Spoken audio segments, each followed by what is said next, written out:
বক্তব্য রাখবেন মাননীয় সদস্য লাইলা পারভিন। 313 মহিলা আসন 13, আপনার জন্য সময় নির্ধারিত 5 মিনিট। মাননীয় স্পিকার, আপনাকে অসংখ্য ধন্যবাদ। এই মহান জাতীয় সংসদে মহামান্য রাষ্ট্রপতি ভাষণ সম্পর্কে আনিত ধন্যবাদ প্রস্তাবের আলোচনায় আমাকে কথা বলতে দেওয়ার সুযোগ করে দেওয়ার জন্য।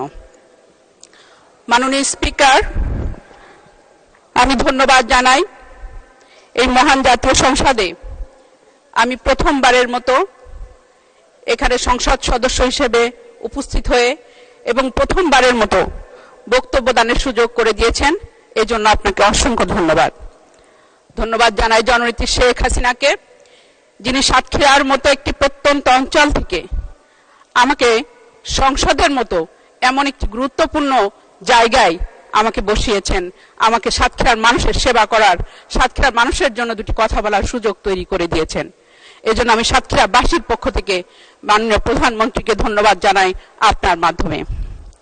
মাননীয় স্পিকার, স্বাধীনতার মাস, এই মাসে আমি আমার বক্তব্যের শুরুতেই গভীর শ্রদ্ধার সাথে স্মরণ করছি জাতির পিতা বঙ্গবন্ধু শেখ মুজিবুর রহমান সহ তার পরিবারের সকল সদস্য, বঙ্গমাতা ফজিলাতুন্নেসা বেগম সহ তার পরিবারের অন্যান্য সকল সদস্য যারা শহীদ হয়েছিলেন তাদের স্মৃতির প্রতি শ্রদ্ধা নিবেদন করছি।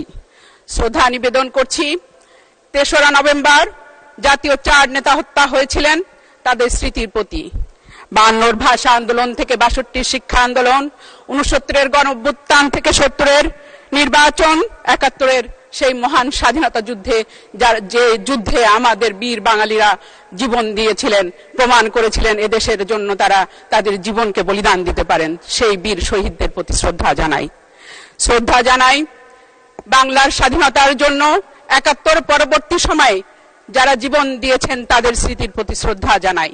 21শে আগস্ট গ্রেনেড হামলায় যারা শহীদ হয়েছিলেন তাদের স্মৃতির প্রতি শ্রদ্ধা জানাই। মাননীয় স্পিকার, আমার পিতা সম আলাউদ্দিন, তিনি বঙ্গবন্ধু মনোনীত 70 নির্বাচনে গণপরিষদের সদস্য, যে কয়জন সর্বকনিষ্ঠ সদস্য ছিলেন তার মধ্যেও তিনি অন্যতম ছিলেন। মাত্র 25 বছর বয়সে তিনি গণপরিষদ সদস্য নির্বাচিত হয়েছিলেন। বঙ্গবন্ধুর ডাকে সাড়া দিয়ে তিনি সকল মানুষের, যারা আপামর জনসাধারণ যারা যুদ্ধে ঝাঁপিয়ে পড়েছিলেন, তিনি একজন সংসদ সদস্য হয়েও কমিশনড অফিসার হিসেবে সেনাবাহিনীতে জয়েন করার পরেও তিনি মুক্তিযুদ্ধে ঝাঁপিয়ে পড়েছিলেন। তিনি অস্ত্র, গোলা বারুদ সহ সকল কিছুর যোগান দিতেন সাতক্ষীরা অঞ্চলে 8 এবং 9 নম্বর সেক্টরে। তাকে তৎকালীন সামরিক সরকার তাকে এইসব কারণে 14 বছরের সশ্রম কারাদণ্ড দিয়েছিল এবং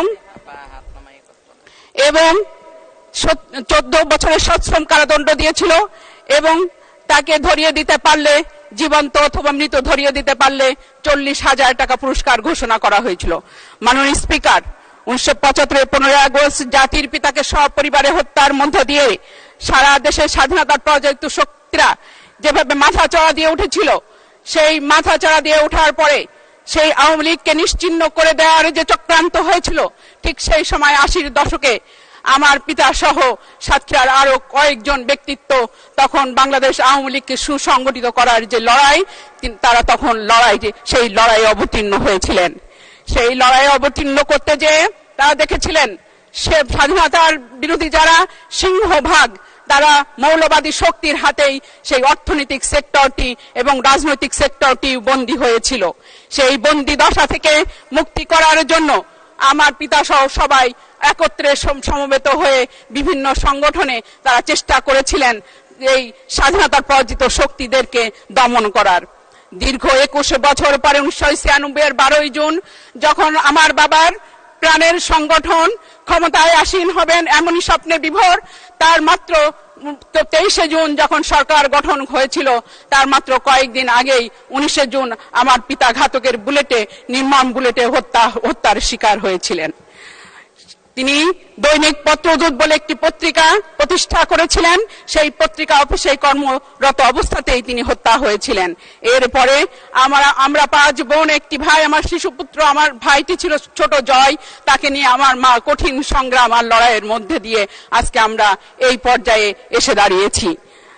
সাধারণ আত্মীয় স্বজন দুয়ারে দুয়ারে গিয়েছি, তখন আমি 2 মিনিট বলবেন। শেখ হাসিনা কি কষ্ট করে ঘাতকের বুলেটে আমি আমার শুধু পিতাকে হারিয়েছি, তাই সেই যন্ত্রণা আমি ভুলতে পারি না। আর জননেত্রী শেখ হাসিনা তার পরিবারের সকল সদস্যদেরকে হারিয়ে কি যন্ত্রণা বুকে নিয়ে তিনি আজকে বাংলাদেশকে অনন্য উচ্চতায় আসীন করেছেন, আমি সেটা সহজেই বুঝতে পারি।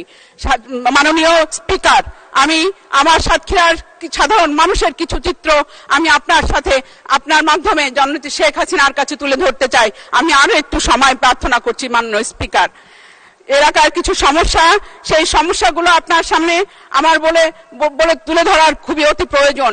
কারণ এখনো সাতক্ষীরা জেলা একটি সীমান্তবর্তী জেলা, সেখানে মৌলবাদী চক্র এখনো পর্যন্ত তারা মাথা চাড়া দিয়ে বসে আছে। এবং আপনি জেনে অবাক হবেন, সেখানে আমরা যখন ছোট ছিলাম তখন দেখেছি, যখন তাদের ধর্মীয় শিক্ষায় শিক্ষিত করা হতো তখন শিশুপুত্রদেরকে নেওয়া হতো, কিন্তু এখন কন্যা শিশুদেরকেও সেই বন্দি দশার মধ্যে বিভিন্ন জায়গায় বাড়িতে একটু ছোট ছোট জায়গায় তাদেরকে সেই ধর্মীয় শিক্ষায় আবদ্ধ করে রেখে দিয়ে ধর্মীয় যে মিথ্যা যে সবক তাদেরকে দিয়ে তাদেরকে ধর্মীয় আবদ্ধে মিথ্যা সবক দিয়ে তাদেরকে আটকিয়ে রাখা হয়। এমনকি তাদের সেই ঘরে যে ঘরে তারা বাস করে সেই ঘরে তাদেরকে আলো বাতাস পর্যন্ত তারা পায় না। মাননীয় স্পিকার, আমি বলতে চাই, যদি আজকের বাংলার জনগোষ্ঠীর অর্ধেক নারী সমাজ এই নারী শিশুদেরকে যদি ঘরের বন্দি করে রাখা হয়, তাহলে আমরা কিভাবে এই অবস্থা থেকে মুক্তি পাবো? মাননীয় স্পিকার, আমি জানি সময় স্বল্পতা, তবু আমি আপনাকে আবার অনুরোধ করব আর একটু সময় চেয়ে নেওয়ার জন্য। 1 মিনিট বলবেন। মাননীয় স্পিকার, সেখানে আপনারা জানেন যে 13-14 সালে কি দুর্বিষহ অবস্থা সাতক্ষীরাতে গিয়েছিল। সেই 14 সালে আমার দলের প্রায় 16 জন নেতা কর্মী সেদিন হত্যা হয়েছিল। 13-14 সালের সেই নির্মম বিভীষিকা সারা বাংলাদেশ জেনেছিল, সারা পৃথিবী জেনেছিল। সেদিন আমার 16 জন নেতা কর্মী হত্যা হয়েছিলেন। জননেত্রী শেখ হাসিনা 2014 সালের 15 জানুয়ারি তিনি সেখানে গিয়েছিলেন এবং আমার নেতা কর্মীদের সবার খোঁজ খবর নিয়েছিলেন, তাদেরকে অর্থনৈতিকভাবে সহযোগিতাও করেছিলেন।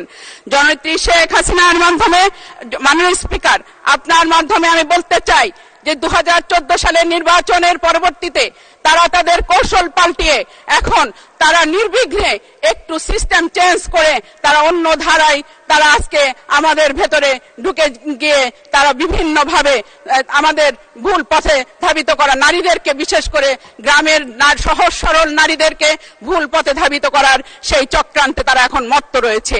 আমরা জানি এখন 14 সালের নির্বাচনের পরে প্রশাসনের উদ্যোগে তারা যদিও শেষ করুন 1 মিনিট। মাননীয় স্পিকার, ধন্যবাদ আপনাকে। আমি আরো কিছু উন্নয়ন চিত্র, যদিও এত কিছুর মধ্যে আমার নেত্রী জননেত্রী শেখ হাসিনা সারা সাতক্ষীরাতে এমন অনেক উন্নয়নের ধারা তিনি অব্যাহত রেখেছেন। জননেত্রী শেখ হাসিনা সেখানে একটি মেডিকেল কলেজ দিয়েছেন, সেখানে ম্যাটস সহ বিভিন্ন ধরনের যে উন্নয়ন কর্মকাণ্ড, বাইপাস সহ বিভিন্ন উন্নয়ন কর্মকাণ্ড কিন্তু সেখানে অব্যাহত রয়েছে। কিন্তু আজকে এই ধর্ম ব্যবসায়ীদের জন্য, এই মৌলবাদী শক্তির জন্য সেই উন্নয়নের ধারাকে আমরা আজকে দৃশ্যমান করতে পারছি না। মাননীয় স্পিকার, আমি বলতে চাই, আমরা আমাদের প্রাণের বিনিময়ে আমাদের জননেত্রী শেখ হাসিনার সুদীর্ঘ জীবন আমরা চাই। সেই সুদীর্ঘ জীবন রক্ষা করতে গেলে এই মৌলবাদী শক্তির হাত থেকে আমাদেরকে বেরিয়ে আসতে হবে এবং সেই প্রত্যাশা এবং সেই আশাবাদ ব্যক্ত করে আমরা আমাদের অভিভাবকদের নিয়ে। ধন্যবাদ মাননীয় সদস্য, আপনাকে অসংখ্য ধন্যবাদ।